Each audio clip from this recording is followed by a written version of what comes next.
Solving the international recruiting case. Okay. Getting started with this case, the first two facts are the fact that a third of the students used to be international students and now it's dropped to 5%. These aren't facts that are really used in the case, but we can document them nevertheless. So, historical percentage, international was 33%, current percentage, international 5%. Now she's going to have a team of 5 people, so team size is 5, and she's going to 5 countries, and they're going to one city in each country. So we can just say destinations is 5. The base application fee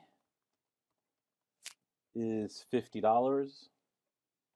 The base application quantity is 400 applications per city or per destination. The delta fee is saying for every $5 she reduces the application fee, so we'll make it -5. The number of applications will drop by 4. So the delta quantity is -4. Now, some of you thought this was a mistake. Some of you weren't paying attention and you just assumed that they're always the opposite. They were supposed to be the same, and it affects how you deal with the rest of the case.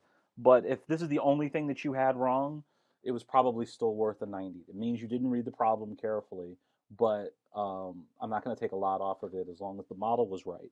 Because if the model is right and you have it documented here, someone could look at it and see that you have a 4 there instead of a -4, easily change it to a -4, and everything else in the model will change.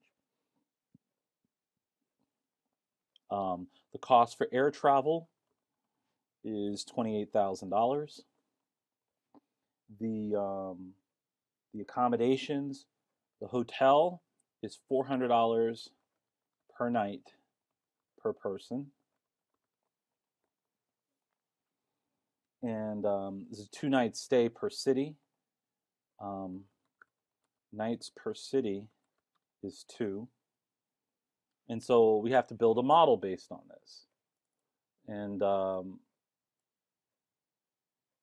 so let's get started. So the thing that she has to, the thing that she has to figure out is what will the fee be. So the fee is a decision that Anne-Marie is going to have to make. All of these things are facts. So I will code them green. I haven't gotten to any assumptions yet. And the first thing is my quantity. My quantity, I'll do it as one big equation here. So assuming that my fee stays the same, let's say that my fee is $50. My quantity is going to be equal to my new quantity minus, my new fee minus my base fee divided by my delta fee times my delta quantity plus my base quantity. So at $50 it's 500, which makes sense. If I reduce my fee by $5 to 45, my quantity also went down by 4, which is correct. If it goes from 50, it goes up by 5 to 55, my quantity should turn to 404, which it does. That's also correct, and so we're good. Now, so the revenue,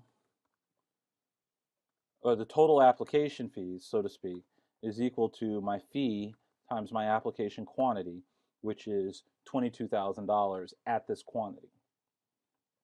Now, there's no cost of goods sold here. We could assume a cost of goods sold, the cost of photocopying the application, so each application will cost an extra 6 cents, or even if you made it $1 to run all the copies, it still isn't an appreciable part of the fee. And so basically we're in a situation that as the fee goes up, the quantity goes up, the higher the fee, the higher revenue. But let's get into the rest of it. The expenses, we have air travel which is just a direct reference. For those of you who just put the $28,000 in there directly instead of making a reference to the fact, I'm going to take a couple of points off of that. When it comes to the model part, there are no numbers directly in our model. All of our numbers that we're typing in ourselves are going to be in color-coded areas. That's something I'm going to have to be adamant about. So we have air travel, and the other thing was the hotel. So the hotel is equal to the amount of the hotel cost times the number of people times the number of destinations times the number of nights per city. So the total cost for accommodations was $20,000, and she doesn't have any other expenses. So total expenses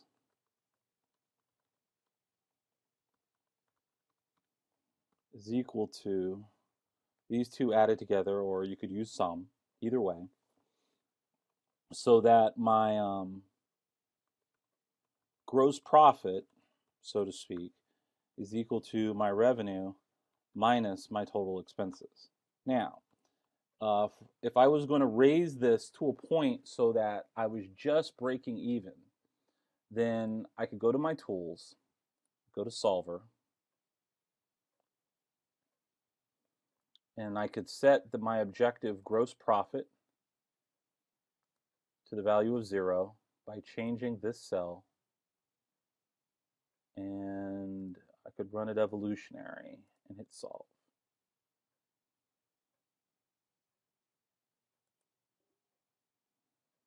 And it didn't do anything. All right, let's solve it by hand. 100, no. 105, getting there. 110, okay. 107, 108. So somewhere between 107 and 108 gives us the lowest fee that we could charge and still break even on the trip. And with that, we would have a quantity. I could actually use floor on this because I can't have a fraction of an application. 107, 108. So 108 is the lowest fee that I could charge and still account for all of my costs. And my quantity ends up being 406 applications per city. So does anything there strike you as wrong? Okay, here's the thing. Your revenue